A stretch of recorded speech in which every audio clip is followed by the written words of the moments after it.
Terbukti di saat kita terlelap tertidur di mana dibangun oleh Allah. Terbukti di saat kita lemah juga sehingga tidak pernah ada alasan untuk kita tidak segera bergegas menatap, melihat, menonton Allah baik secara lahiriah, menonton sifatnya, menonton asmanya, terlebih sampai memakrifati zatiyahnya di alam kudratul ilahiyah. Sehingga pantas dan seharusnya ungkapan rasa syukur ini kita buktikan di dalam kehidupan yang nyata ini dengan lebih mengedepankan bagaimana hidup sebagaimana hidup yang dikehendaki Allah, tidak sebagaimana hidup kehidupan, hidup yang sebatas hidup. Oleh sebab itu, pada kesempatan kali ini kami berharap kehadiran kita bersama ini menjadi wasilah, menjadi motor penggerak semangat kita untuk lebih menitik beratkan kehidupan ini dari sisi Allah-nya. Sebab bagaimanapun sadar atau tidak sadar, kita sekalian ada di dalam lingkaran kekuasaan Allah.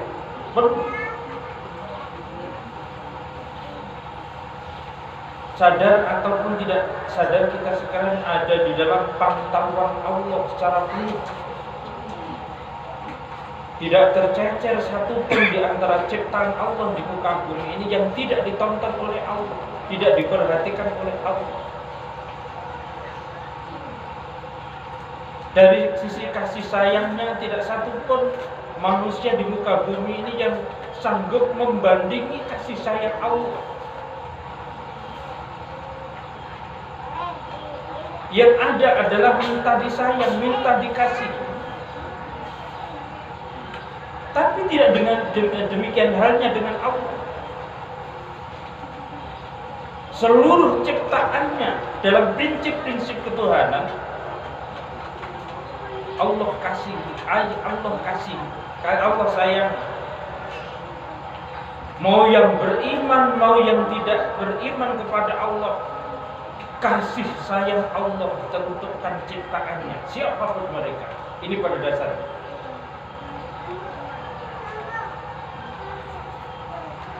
Adalah tidak benar ketika kita sekalian merasa dikucilkan oleh Allah, merasa tidak diperhatikan oleh Allah, merasa tidak disayang oleh Allah. Itu sesuatu pembodohan di dalam akal pikir kita.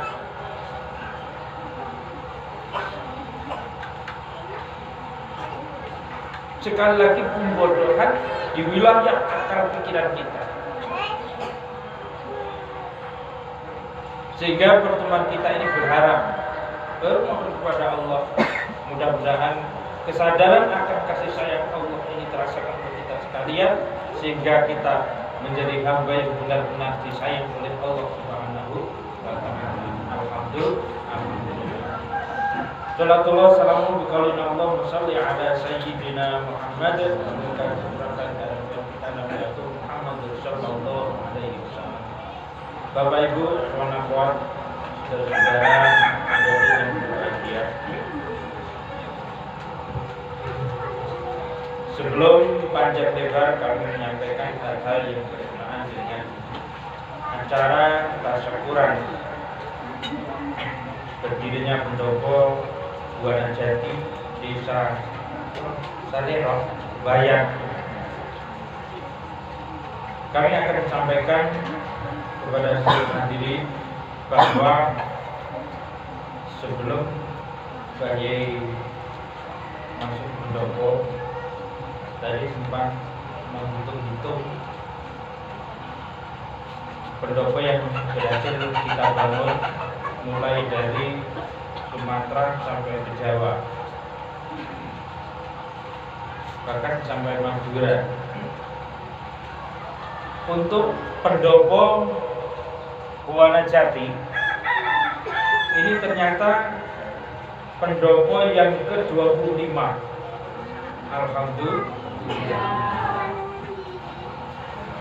Dan pendopo yang proses pembangunannya tercepat.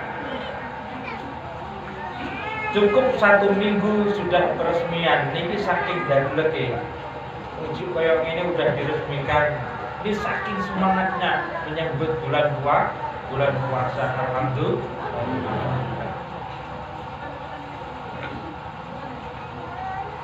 Kenapa hal ini kami informasikan kepada seluruh ikhwan, utamanya di desa sini? Disebabkan oleh karena kalian jangan merasa minder Kalian jangan merasa takut. Jangan-jangan ini nanti aliran sesat. Jangan-jangan ini agama baru. Tidak, boten Bapak Ibu.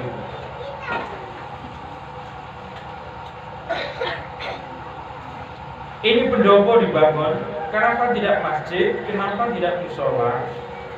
Beberapa kali peresmian pendopo kami sampaikan bahwa ini tempat berzikir. Berzikir kepada Allah. Ini siang, malam, pagi, sore, tidak terbatas waktunya. Ma min waqtin minal awqat illa wal 'abdu ma'mur bi dzikrillah azza wa jalla. Tidak ada waktu yang luang, waktu yang senggang, waktu yang kosong sedikit pun bagi seorang hamba terkecuali terisi, terperintah untuk dijadikan tempat-tempat atau wilayah berzikir kepada Allah.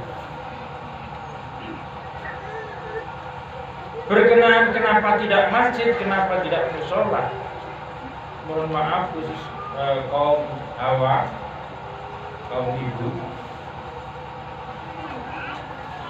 Ibu kalau lagi berhalangan, itu kalau masuk masjid hukumnya tidak diperbolehkan.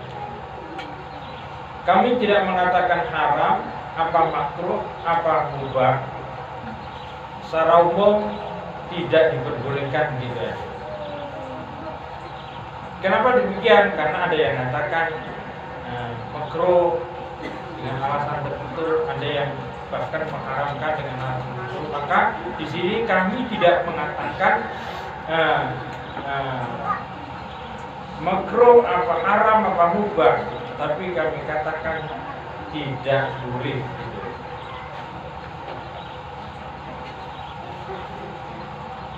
Begitu juga dengan musola.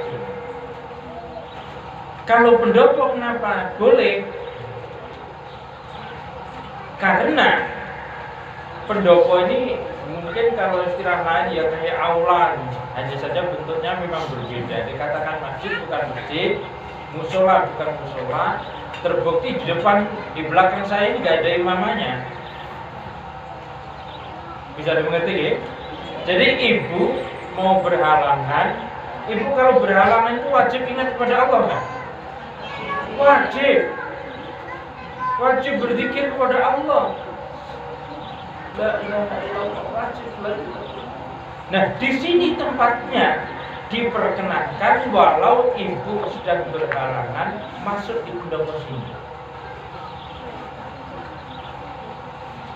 Karena ini hanya saja bentuknya ada kemirip-miripan, ada Semarang rumah joglo, ada Semarang di Padepokan, terserah lah. Intinya ini bukan masjid, bukan musola. Terserah anggaran ini. Yang penting bukan ibadah. Bapak Ibu, ikhwan akhwat, hadirin hadirat, saudara yang berbahagia. Ada hal yang menarik yang sebenarnya kalau saya mau berkata jujur, berat rasanya begitu bisa berdialek ngobrol kali panjang saya pada kesempatan siang hari. Sesek janjinya rasanya berbeda. Saya melihat semangat ikhwan lingkungan sini yang tidak kenal lelah, walaupun sejatinya ini ya kesel. Walaupun pada dasarnya capeknya minta ampun. Enggak ibu-ibunya, enggak putra-putranya, enggak bapak-bapaknya, tak itu bodoh. Tidak, saya katakan betul persatu. Ikhwan, akhwat, bapak, ibu yang di lingkungan ini luar biasa. Sebagai orang tua saya merespon baik. Sampai-sampai beberapa malam saya sempat tidur di sini walaupun biasanya dalam mimbarnya itu wapi iki lawange rong enek, kamar gawe dhewe, ya tak penak-penak nek jadi ora penak bare. Tapi nyatane iso turu ya diitung penak ngono ya. Luar biasa. Ternyata kalau kita tarik ke belakang, itulah ketika Allah berkehendak.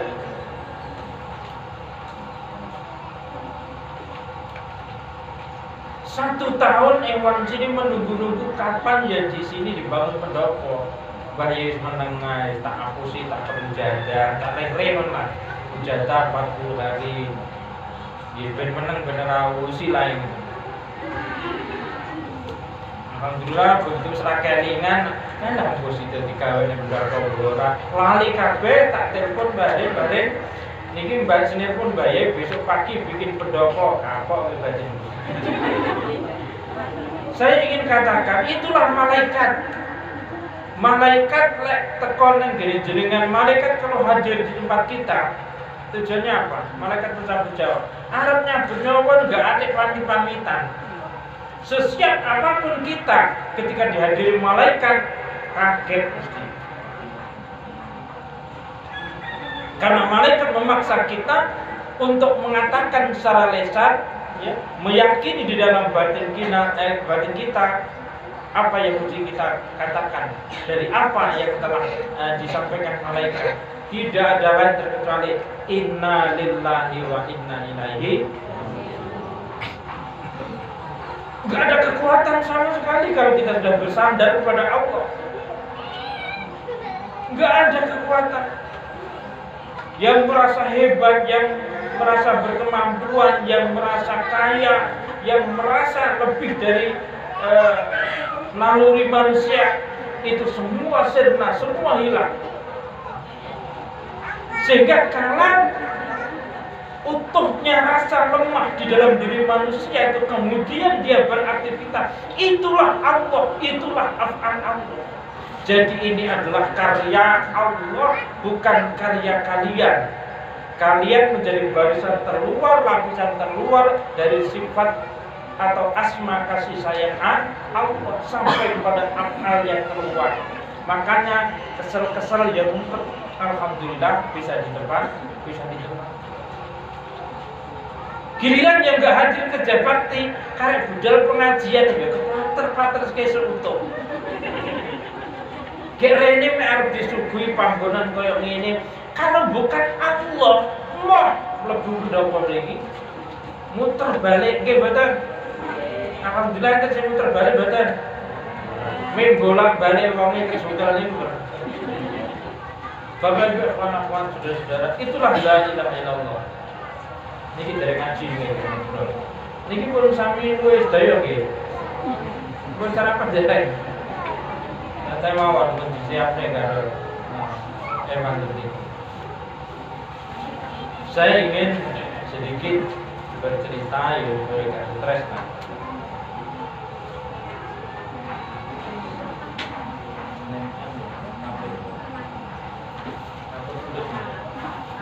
Oh itu kabar sulit.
akan saya sampaikan bahwa semangat yang maksud kami yang menjadikan kita sekalian semangat seakan-akan tidak ada masalah di dalam proses pilihan dakwah. Disebabkan oleh karena siapapun kita pada dasarnya telah ada bibit-bibit la ilaha illallah di dalam batin. Dari kecil kita kalau pernah ke musola, kalau pernah ke masjid, selalu diajak berla ilaha illallah atau tahlil mungkin atau puji-pujian. Dan itu macam-macam modelnya, macam-macam coraknya.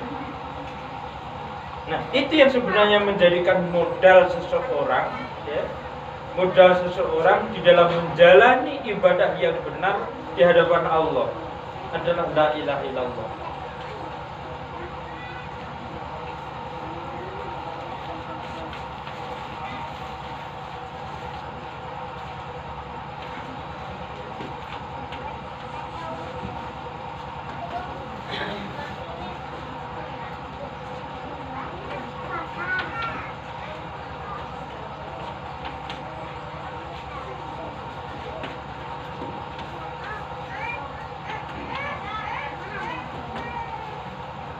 Kenapa disebabkan oleh karena la ilaha illallah kalimatun najah. La ilaha illallah kalimatun tauhid. Kalimatun najah itu kalimat yang ketika diucapkan oleh seseorang dia berpeluang masuk ke lingkaran kebahagiaan, selamat. Makanya kata Rasulullah, man kana akhir kalamihi ay minad dunya, nih kalau di dalam tafsirnya.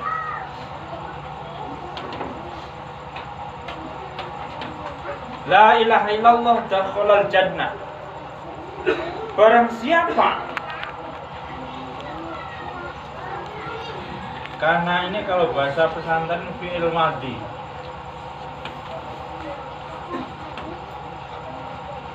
Artinya, mangkana barang siapa yang telah ada di dalam batinnya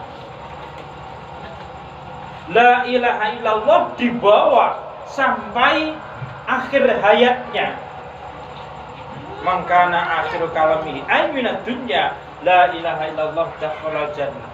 Pada hakikatnya orang yang membaca la ilaha illallah itu sudah dihitung masuk surga.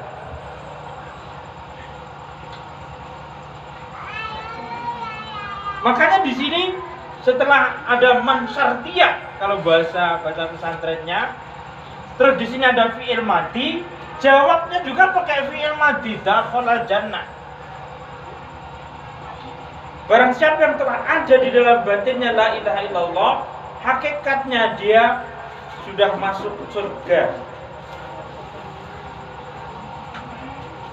Sampai ada 8 pintu surga, yang satu di antara pintu itu hanya teruntukkan orang ahli zikir la ilaha illallah.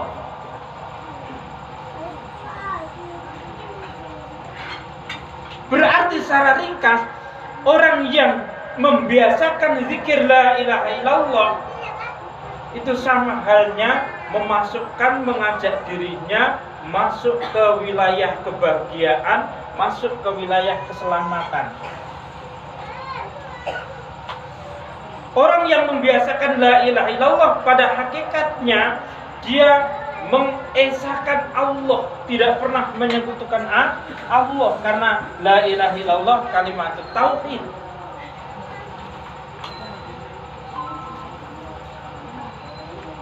Loh, jika di dalam pendopo ini yang diajarkan demikian halnya, apa ya iki aliran sesat betul? Ya sesat arep kecegur jurang, tapi dientas karo la ilaha illallah ketemu daratan. Penak mboten? Daripada dari daratan kepleset kecegur jurang, penak ndi kira-kira? Jurang kesengsaraan. Auzubillah. Subhanallah. Makanya kalau la ilaha illallah ini benar-benar dingilmoni, ya, benar-benar dingilmoni. Ini tidak sekedar dakhalal jannah, saudara-saudara. Kenapa surga kok dikatakan bayi sekedar? Loh, iya. Barang siapa yang telah ada bibit la ilaha illallah di dalam batinnya, baik itu proses keberadaannya disebabkan oleh karena hanya pendengaran kuping, penglihatan mata, direspon baik oleh hati, sehingga disimpan di dalam fuadul qalbi sampai ke wilayah sir, dilingkari oleh ruh. Itu bermula dari akal pikiran, itu masih masuk surga. Kalau kemudian la ilaha illallah yang ada di dalam keyakinan itu setiap saat diucapkan, mau gayanya terserah, gaya koplo, gaya terserah. Maksudnya lagunya, iramanya terserah. La ilaha illallah anu sing koplo, illallah sing koplo. Sesuai kopla.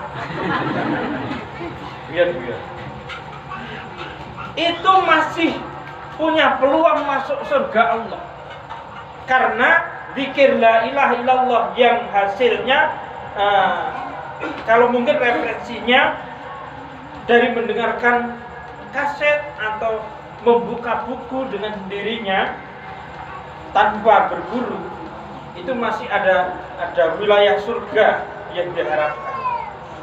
Nah, la ilaha illallah yang model proses pendapatannya untuk la ilaha illallah koyo ngono kuwi itu dinamakan zikir hasan namanya. Zikir hasan. Lah, di pendopo sini, di Buana Jati ini tidak mengajarkan zikir hasan, tapi zikir khusus namanya.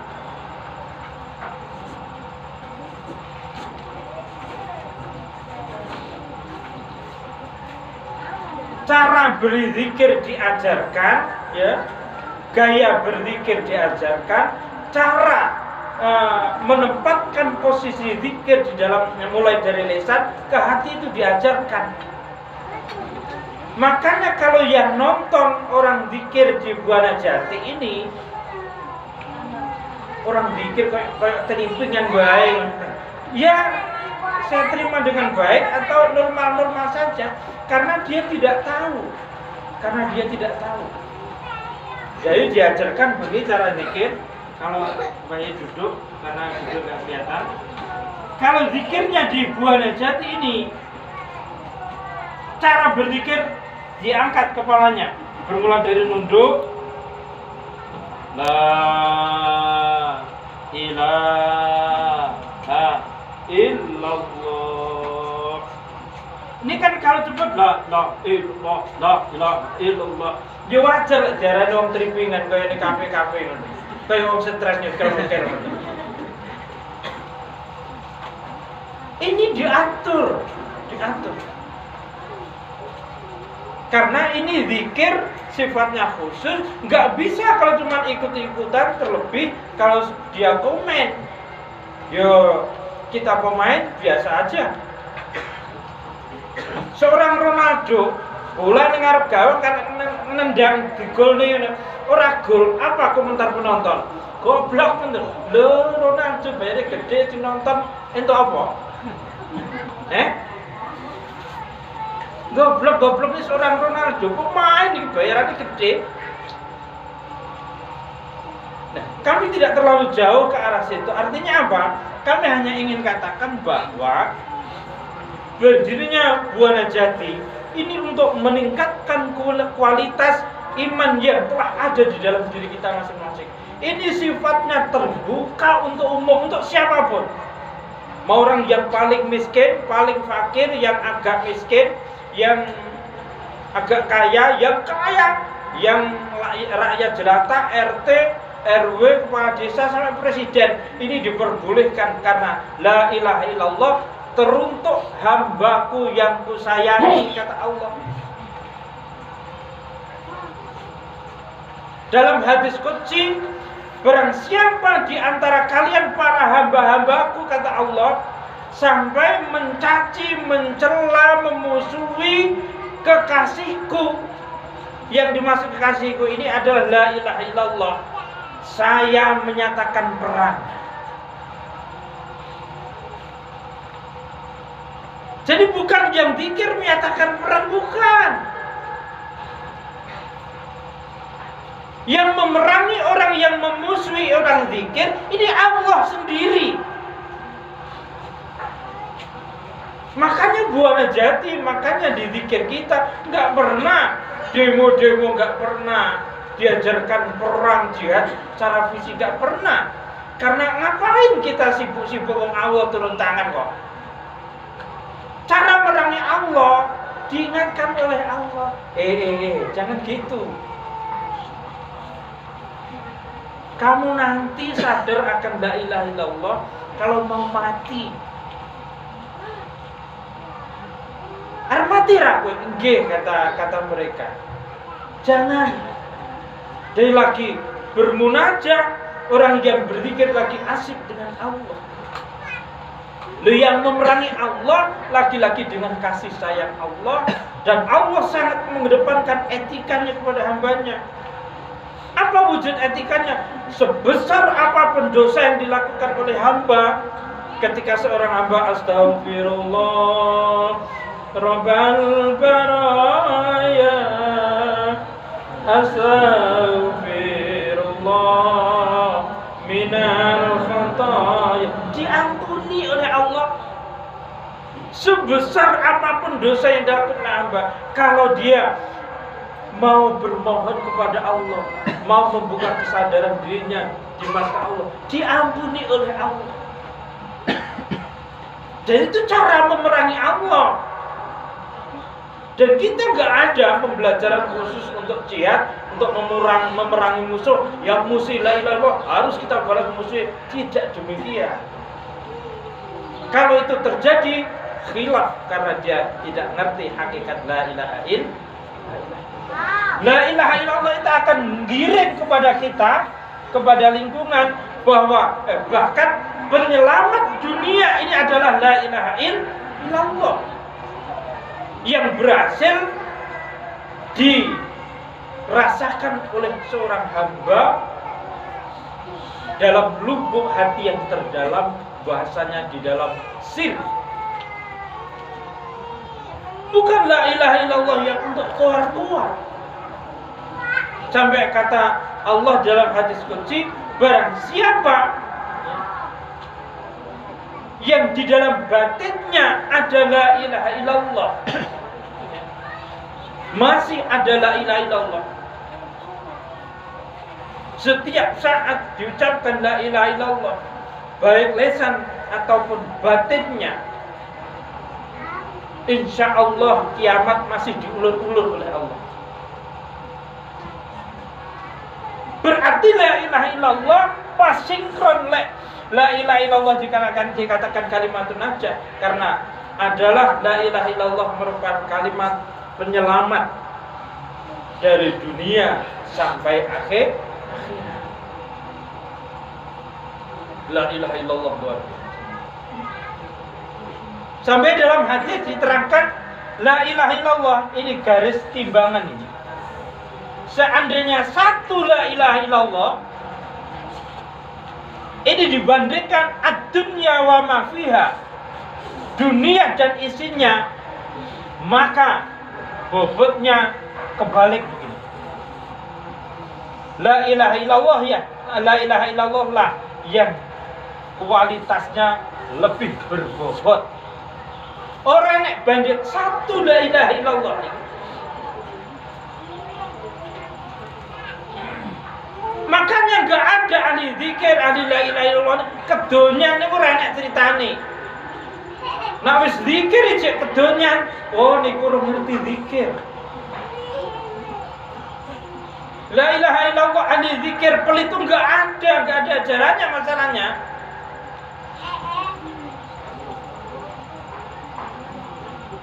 Orang yang akal pikirannya sampai kepada hatinya hanya berputar dengan urusan dunia ini, dia tidak tahu bagaimana nanti nasib di akhiratnya. Naudzubillah, naudzubillah. Ayo kita kenalkan diri kita paksa diri kita, keluarga kita, anak-anak kita dikenalkan dengan la ilaha illallah. Gak terlalu susah dakwah la ilaha illallah. Hakikatnya yang dakwah ya Allah itu sendiri dengan kasih sayang Allah. Kalau kita yang dakwah mengatasnamakan diri yang bodoh ini, mendakwahkan la ilaha illallah dengan emosi, dengan akal pikiran, gak jadi.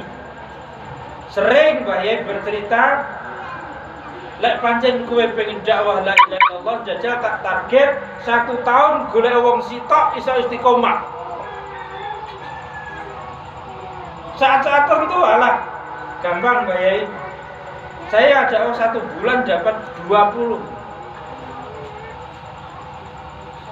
Tapi nggak sampai 5 tahun, nggak sampai 1 tahun kemudian udah bubar. Karena yang dikenalkan la ilaha illallah ini otaknya, yang dikenalkan tentang la ilaha illallah ini nafsunya, nggak pernah mengenalkan la ilaha illallah ini, bahwa la ilaha illallah ini tiada lain Allah itu sendiri, alias memanfaatkan berpayung di bawah naungan la ilaha illallah anggite aman. Bahaya ini. Jadi jangan mendakwahkan la ilaha illallah dengan pola yang ada di dalam pikiran kita. Pakai prinsip-prinsip ketuhanan. Sentuh jiwa mereka. Jangan dikompor-kompori nafsu mereka. Inna nafsa la'ammaratun bisu illa ma rahima rabbi. Hanya Allah yang berhasil menundukkan nafsu. Makanya seorang kalau tidak selalu ingat Allah, nafsunya memuncak, akan menguasai dunia ini seakan-akan. Tapi nggak bisa. Ad-dunya wa ma fiha, ini kualitasnya dengan satu la ilaha illallah. Nah, wujud kasih sayang Allah, ahli la ilaha illallah, mau dalam kondisi apapun tetap iman ini kokoh, ingat kepada Allah. Terbukti yang semestinya muter di jalan, banding muter-muter kaya ngono lahirnya yujik bodoh teko eneng kene, padahal panggonane yujik kaya ngene. Ngene iki salah sapa apa bener sapa? Salah menungso bener Gusti. Ini bagian ujian kecil yang sengaja diperlihatkan oleh Allah. Jajal tak gawe udan sing pura-pura iso dukun, iso nerang udan orang. Bahaya yang guyu wae to. Iki kiai ini ora sakti, berarti wong arep pengajian udan jadi jarne. Sapa sing gawe udan? Nggih mboten? Jenengan gelo mboten Jawa anjing wau. Jelani sapa? Apa sampean terus mergo percaya karo Mbah Yai sakti misalnya ya, kok ora didongakne. Inilah obat nek jenengan ngrasakne 1 minggu terakhir ini, pancen ya ming seminggu. Kerja panas-panasan, boso syukur-syukuran kaya ngeten iki, udan ra karuan. Kepanasan wingi jek krasa ora saiki? Mboten krasa kan? Ngono karo gremeng lah ya kleru to nggih. Nggih mboten? Bayen bareng iso panas-panas dan saya nang WC ngising panas e gak karuan. Boso udan ya cek gremeng karepe ngarep. Yang jedeng wis wong akeh kadhe ora nek tutupe. Tapi alhamdulillah masih bisa bertahan. Ijek iso diempet maksudnya. Nah lain kali didongakne wae ora usah direwangi. Ben piye cekere wong bayat kene kon didongakne gawe jeding sing akeh. Amin. Nanti terusnya ora terserah kono. Ya insyaallah ke depan kalau kita tetap eksis bersama la ilaha illallah, jangankan terima jeding. Jujur nih, tapi ora sida tak bocor nih. Jangankan jeding. Niki Pak Ron sing ra ndek omah tak delok-delok ning kene sing melarat dhewe Pak Ron. Urung ndek omah. Mergo dhewe sadar bahwa omah sing ndek Gusti Allah, kapan wong sejak kare Gusti Allah, mesti digawene omah. Padune ben gawene omah. Pak Ron enggak dalam waktu lama ini